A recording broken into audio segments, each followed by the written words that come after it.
Hi, my name is Candace Edwards, and this is my presentation of my Jamboard for my teacher workshop, Introduction to Room Transformations. So what I would do is I would walk in first wearing my lab coat, my surgical cap, my goggles, and my stethoscope, and I would gauge the reaction in the room. There'd probably be some snickers, probably some weird looks, but then I would ask them, how would your class respond if you walked in the beginning of class looking different, dressed up in an obvious way?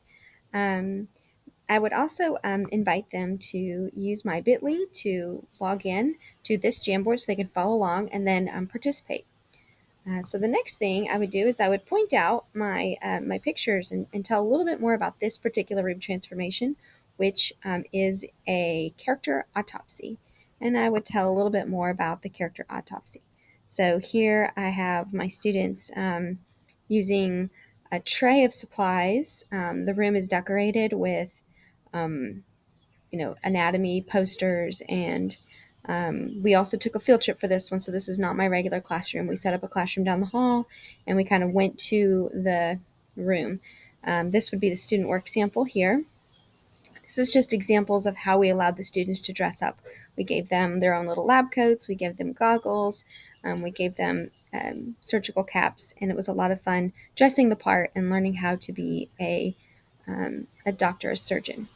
Then I would go on and I would talk about some of my other room transformations. This one is, we called our March Madness Poetry Week. This lasted a whole week where we had poetry brackets. The kids had to analyze poetry, they had to read and vote on their favorite poems and see who won. They filled out a bracket of their own, and we awarded points when they picked the correct poem to move on to the next round. There were prizes in the end. We kept score. There were games with basketball all week long. We did poetry activities. We did test prep activities. But overall, the kids were very engaged. Then I'm going to go on to talk about the Italian Bistro, which was our book tasting. We do this every year.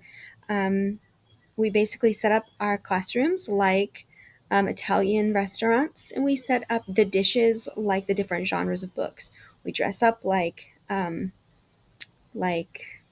hostesses or cooks, and we give them a menu where they can write down their favorite books that they've tasted that day. They keep it, and when we go to the library, they're allowed to use it to pick out books that they know they're interested in based on genre.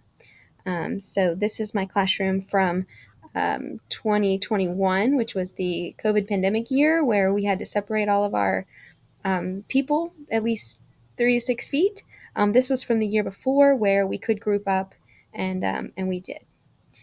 Then I'll talk about the next one of my newest room transformations. This one we did for the first time this year. It was our Mad Science room, and again we utilized an empty room in our classroom in our school.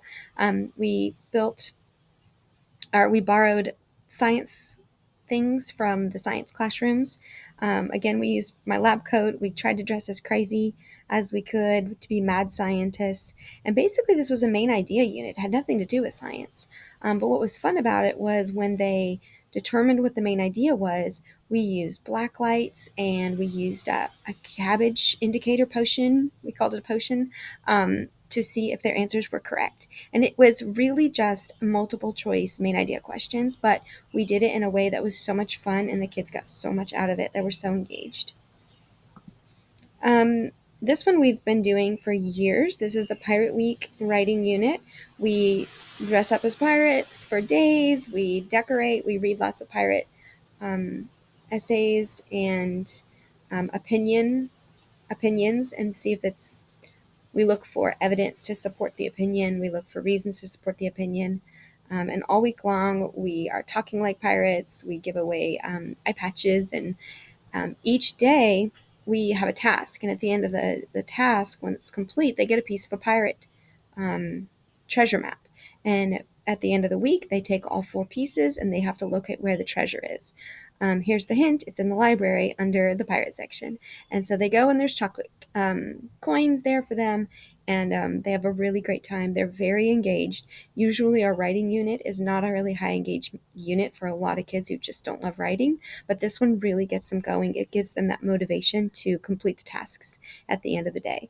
We also allow them to make little pirate hats out of newspapers, and they love dressing up with us. This one is actually a lesson we do on finding evidence to support a point. So it's all about making inferences and then finding evidence from a text to support it. So we kind of pretend that we are lawyers and we are either for or against a point. We have to find evidence on both sides and stand up and prove it in a court of law. And the kids have always done a great job with this one and really use good evidence and good explanations to support their points better than they'd ever done before the room transformation day. They love getting dressed up and playing the part of the lawyer. It's all very official. We again took a field trip on this one to the empty room. It's great having an empty room. We can go down and decorate the day before and do this. And the kids loved finding evidence and being lawyers on this one. Okay, now this is where I would ask my learners to please brainstorm with the people at their table groups. And I would give them a theme. For example, this one is Nintendo or Mario. If we were to decorate up our room in a Nintendo Mario style, what are some different standards or different objectives that we could get at for this? I would invite them to grab a sticky note over from this section over here, and then they can just add them to the Jamboard, and we can talk about them. I can give feedback at this time, maybe give additional ideas. We would do the same thing for Olympics. So the kids could, or not the kids, but the educators could discuss how could the Olympics be worked into a lesson. For example, this picture in the corner here is from my classroom that I took, and it is my students doing a writing Olympics. So when we were trying to get our writing prompts done in a quick, timely manner, we set timers, and we all of our Olympic events were speed events. And so we were trying to get them to write an introduction with all the parts, but as quickly as they could. And then we gave out medals, and they got to stand up on the winner's podium. And it was a lot of fun. The kids really loved this one. They love competition, and they love getting medals. And they were just cheap little paper laminated medals that I made for very inexpensive. So I would tell a little bit about that one with my learners, and I would see what other things could you give out Olympic medals for? What are things that you would want your students to be able to do in a timely manner that they could then get medals for? All right, then I would go on, and maybe this one I've never done before, and I would say, hey, I'm thinking about doing one that has to do with being a spy or a secret agent. What are some different standards? It could be math, it could be literacy, science, social studies, it could be anything. What are some different things we could teach using this theme? And I would try to brainstorm with them and maybe come up with one of my own to implement for next year. All right, the last one I would ask my learners to brainstorm about is maybe a safari idea. I've seen ideas of people doing you know, safaris and maybe like a Jumanji theme, but I've never done it myself. So this is another one that I would ask for some input and maybe get some good ideas. Maybe I could even collaborate with some of these educators to work on this one for the following school year. So I would ask them to add some sticky notes, and then we would talk about them as a whole group so that everyone could kind of jot down some ideas. All right, the next thing I would do is I would send them their survey, and I would wish that there was a link, a hyperlink function in Jamboard, because I could link the survey right here, but I can't figure out how to hyperlink anything in Jamboard. So I would send it to them through email.